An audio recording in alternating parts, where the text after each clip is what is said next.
जय माता दी, जय श्री राम। हम जो श्री रामायण का पाठ पढ़ रहे हैं उसमें बाल कांड के अध्याय चल रहे हैं, जिसमें आज हम श्रवण करेंगे विषम मोहिनी का स्वयंवर, शिव गणों को तथा भगवान को शाप और नारद का मोह भंग। तो चलो भगवान श्री राम जी की विशेष कृपा प्राप्त करने हेतु बाल कांड के पाठ को प्रारंभ करते हैं।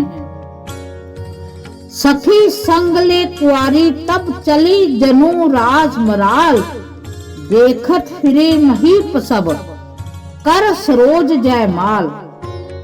तब राजकुमारी सखियों को साथ लेकर इस तरह चली मानो राज हंसनी चल रही हो। वह अपने कमल जैसे हाथों में जय माला लिए सब राजाओं को देखती हुई घूमने लगी।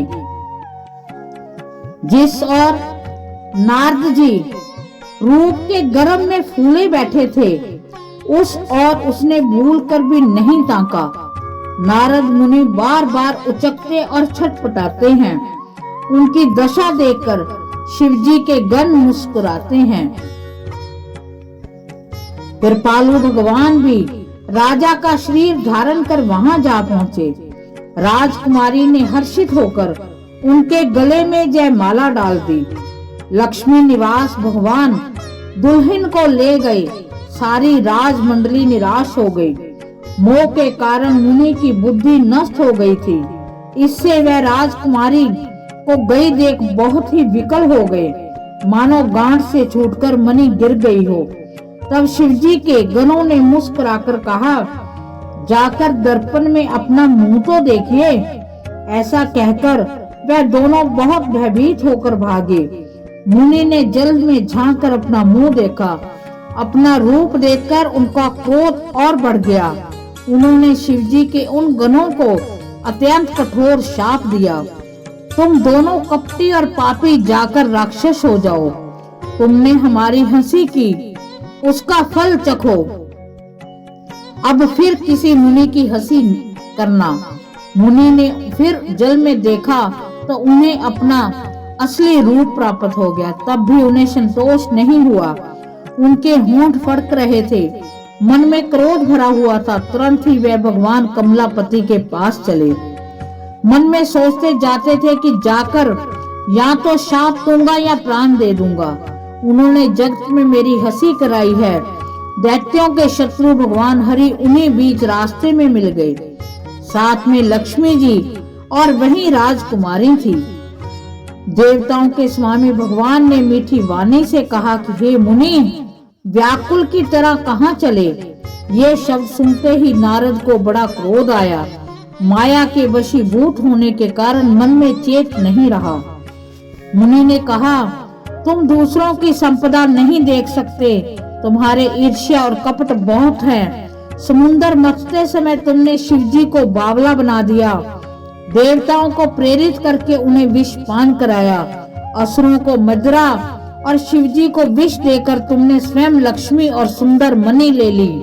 तुम बड़े धोखेबाज और मतलबी हो, सदा कपट का व्यवहार करते हो। तुम परम स्वतंत्र हो, सिर पर तो कोई है नहीं। इससे जब तो जो मन को भाता है वही करते हो। भले को बुरा, बुरे को भला कर देते हो। हृदय में हर्ष विषाद कुछ भी नहीं लाते। सबको ठग ठग कर परख गए हो और अत्यंत निडर हो गए हो। इसी से मन में सदा उत्साह रहता है। शुभ अशुभ कर्म तुम्हें बाधा नहीं देते। अब तक तुमको किसी ने ठीक नहीं किया था, अब कि तुमने अच्छे घर बना दिए, अतः अपने किए का फल अवश्य पाओगे। जिस शरीर को धारण करके तुमने मुझे ठगा है, तुम भी वही शरीर धारण करो। ये मेरा शाप है। तुमने हमारा रूप बंदर सा बना दिया।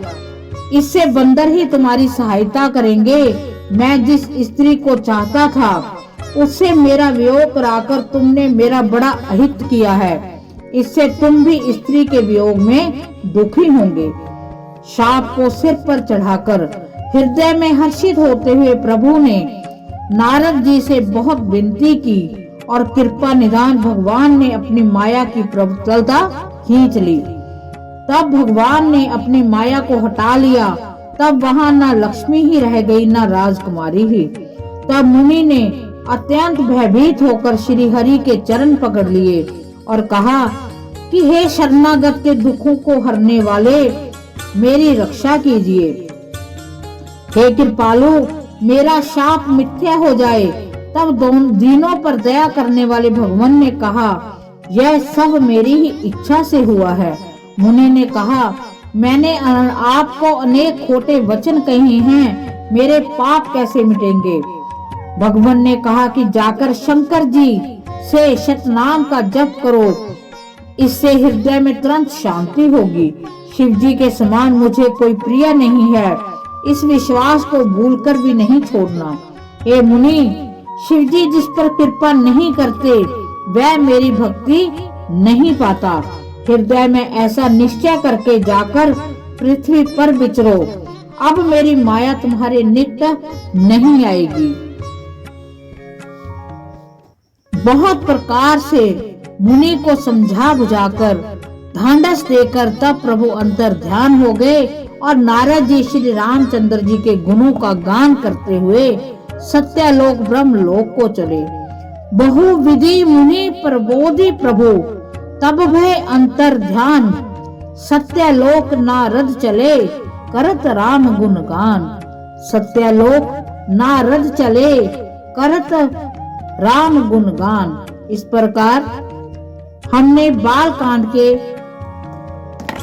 उस का श्रवण किया जिसमें भगवान विष्णु जी ने अपनी माया से भगवान नारद जी को, मुनि नारद जी को इतना मोह में, इतना उसमें फंसा दिया कि उन्हें ज्ञात ही नहीं रहा कि वो श्राप किसको दे रहे हैं। ये सब उनकी ही लीला थी और उनके ही ये विचार था भगवान श्री विष्णु जी का। वो स्वयं चाहते थे इसको होना, तो भगवान के मर्जी के बिना पत्ता भी नहीं हिलता। इस बात का हम बड़ी अच्छी तरह भली भांति इन श्लोकों से श्रवण किया है कि जो भगवान चाहते हैं वही होता है। ये भी भगवान की ही मर्जी थी कि मुनि नारद जी से जो श्राप मिला, तो हमने उनका ये श्रवण किया, ऐसा पाठ जिसे पढ़कर मन गदगद हो जाता है। हम भगवान श्री राम से, भगवान श्री विष्णु जी से हाथ जोड़कर प्रार्थना करते हैं कि हमने रामायण का जो पाठ किया है उसका वो हमें करोड़ों गुना उसका आशीर्वाद दें। अपना आशीर्वाद हमेशा हमारे सिर के ऊपर रखें और वह सदैव हमारे साथ बने रहें। तो हम उनसे प्रार्थना करते हैं कि वो हमसे हमेशा अपने चरणों की हाजिरी लगवाते रहें। इसी के साथ जय माता दी, जय श्री राम।